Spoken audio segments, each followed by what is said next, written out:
హైదరాబాద్ అనగానే గుర్తొచ్చే కట్టడాల్లో హుస్సేన్ సాగర్ బుద్ధ విగ్రహం ఒకటి. నగరం నడిబొడ్డున నీటి మధ్యలో ప్రశాంతంగా కనిపించే ఈ మహా విగ్రహం వెనుక ఒక కన్నీటి కథ ఉందని చాలామందికి తెలియదు. నేడు ప్రశాంతంగా కనిపించే ఈ బుద్ధ విగ్రహం ఒకప్పుడు ఇదే బుద్ధ విగ్రహం హుస్సేన్ సాగర్ అడుగున దాదాపు 2 ఏళ్ల పాటు ఉండిపోయింది.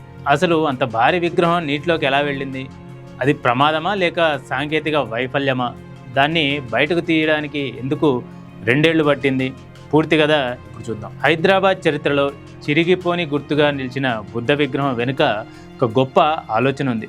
ఈ విగ్రహం కథను తెలుసుకోవాలంటే 1980లలోకి వెళ్లాల్సిందే. 1984లో అప్పటి ఆంధ్రప్రదేశ్ ముఖ్యమంత్రి ఎన్టీ రామారావు అమెరికా పర్యటనకు వెళ్ళినప్పుడు స్టాచ్యూ ఆఫ్ లిబర్టీని చూసి ఆకర్షితులయ్యారు. అదే సమయంలో హైదరాబాద్ నగరానికి కూడా ప్రపంచ స్థాయి గుర్తింపు తీసుకురావాలన్న ఆలోచనతో ఒక భారీ విగ్రహాన్ని ఏర్పాటు చేయాలని నిర్ణయించారు. దీంతో ప్రముఖ స్థపతి గణపతిని సంప్రదించి బుద్ధుడి ఏకశిల విగ్రహ రూపకల్పన బాధ్యతలు అప్పగించారు. ఎన్టీఆర్ ప్రత్యేకంగా ఈ విగ్రహం ఒకే రాతితో తయారు కావాలని సూచించారు. దీంతో భువనగిరి సమీపంలోని గ్రానైట్ కొండను ఎంపిక చేసి అక్కడే ఈ మహా విగ్రహ నిర్మాణం ప్రారంభమైంది. దాదాపు 2 సంవత్సరాల పాటు శ్రమించి 17 మీటర్ల ఎత్తు, సుమారు 400 టన్నుల బరువున్న భారీ ఏకశిల బుద్ధ విగ్రహాన్ని రూపొందించారు. ఈ విగ్రహ తయారీకి అప్పటి అంచనాల ప్రకారం కోట్ల రూపాయల వ్యయం అయినట్లు సమాచారం. అయితే విగ్రహం సిద్ధమైన తర్వాత కూడా వెంటనే ప్రతిష్టాపన జరగలేదు. 1989లో ఎన్టీఆర్ ప్రభుత్వం మారడంతో ఈ ప్రాజెక్టు కొంతకాలం నిలిచిపోయింది. ఆ తర్వాత కాంగ్రెస్ ప్రభుత్వం అధికారంలోకి వచ్చి మర్రి చెన్నారెడ్డి ముఖ్యమంత్రి అయ్యారు. ఎన్టీఆర్ ప్రారంభించిన ఈ ప్రతిష్టాత్మక ప్రాజెక్టును పూర్తి చేయాలని నిర్ణయించడంతో మళ్ళీ పనులు వేగంగా పుంజుకున్నాయి. విగ్రహం సిద్ధమైంది, కానీ అసలు పరీక్ష అప్పుడే మొదలైంది. ఈ భారీ విగ్రహాన్ని భువనగిరి నుంచి హుస్సేన్ సాగర్ వరకు తరలించడం అంత సులభమైన పని కాదు. అప్పట్లో హైదరాబాద్లో రోడ్డు ఇరుకుగా ఉండడంతో ప్రత్యేకంగా రోడ్లను నిర్మించారు. మరికొన్ని మార్గాలను వెడల్పు చేశారు. 1990 మార్చి 10న ఏబీసీ ఇండియా సంస్థకు విగ్రహ తరలింపు బాధ్యతలను అప్పగించారు. ఈ భారీ వాహనంపై విగ్రహాన్ని హుస్సేన్ సాగర్ వద్దకు తీసుకొచ్చారు. అక్కడ సిద్ధం చేసిన ప్రత్యేక పడవలపైకి విగ్రహాన్ని ఎక్కించారు. అంత సవ్యంగా సాగుతున్నట్లే కనిపించింది, కానీ కొద్ది దూరం ప్రయాణించిన తర్వాత అనుకోని ఘటన చోటు చేసుకుంది. పడవ ఒక్కసారిగా కుదుపులకు గురైంది.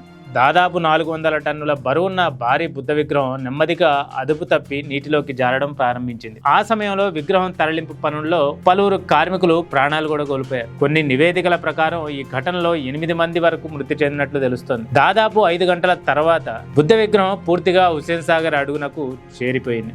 భారీ విగ్రహాల తరలింపులో అనుభవం లేని సంస్థకు ఈ బాధ్యత ఎలా అప్పగించారంటూ అప్పట్లో విమర్శలు కూడా వచ్చాయి. అప్పటి సాంకేతిక పరిజ్ఞానంతో అంత భారీ ఏకశిలను నీటి అడుగు నుంచి బయటకు తీయడానికి ఇంజనీర్లకు పెద్ద సవాలుగా మారింది. పలుమార్లు ప్రయత్నాలు జరిగినా ప్రతిసారి విఫలమయ్యేవారు. దాదాపు 2 ఏళ్ల పాటు హుస్సేన్ సాగర్ గర్భంలోనే బుద్ధుడు ఉండిపోయాడు. మర్రి చెన్నారెడ్డి తర్వాత నేదురుమల్లి జనార్దన్ రెడ్డి ముఖ్యమంత్రిగా బాధ్యతలు చేపట్టినా విగ్రహాన్ని బయటకు తీయడం సాధ్యం కాలేదు. చివరకు 1992లో కోట్ల విజయభాస్కర్ రెడ్డి ముఖ్యమంత్రి అయిన తర్వాత విగ్రహాన్ని వెలికి తీసే ప్రయత్నాలు మళ్లీ ప్రారంభించాయి. ప్రత్యేక క్రేన్ల సహాయంతో హుస్సేన్ సాగర్ లో మునిగిపోయిన బుద్ధ విగ్రహాన్ని విజయవంతంగా బయటకు తీశారు. ఆ తర్వాత ఎన్నో ప్రయత్నాల ఫలితంగా 1992 డిసెంబర్ 1న బుద్ధ విగ్రహాన్ని అధికారికంగా ప్రతిష్ఠించారు. ప్రతిష్టాపన తర్వాత హుస్సేన్ సాగర్ పరిసర ప్రాంతాలను దశల వారీగా అభివృద్ధి చేశారు. కాలక్రమేణా బుద్ధ విగ్రహం హైదరాబాద్ నగరానికి గుర్తింపుగా మారిపోయింది. నేడు హుస్సేన్ సాగర్ మధ్యలో ప్రశాంతంగా కనిపించే ఈ బుద్ధ విగ్రహం ఒకప్పుడు నీటి అడుగున 2 ఏళ్లు గడిపిందనే విషయం చాలా మందికి తెలియని చరిత్ర. నేడు హుస్సేన్ సాగర్ కు వెళ్లే ప్రతి ఒక్కరి దృష్టిని ఆకర్షించే బుద్ధ విగ్రహం ఒకప్పుడు రాష్ట్రాన్ని విషాదంలో ముంచెత్తిన ఘటనకు కూడా సాక్షిగా నిలిచింది. 2 ఏళ్ల పాటు నీటి అడుగున ఉన్న ఈ మహాశిల్పం నేడు హైదరాబాద్కు గుర్తింపుగా మారింది. ఒక ముఖ్యమంత్రి కలగా మొదలైన ఈ ప్రయాణం ఎన్నో సవాళ్లు, విమర్శలు, ప్రాణత్యాగాల తర్వాతే పూర్తయింది. అందుకే హుస్సేన్ సాగర్ బుద్ధ విగ్రహం కేవలం ఒక పర్యాటక ప్రదేశమే కాదు,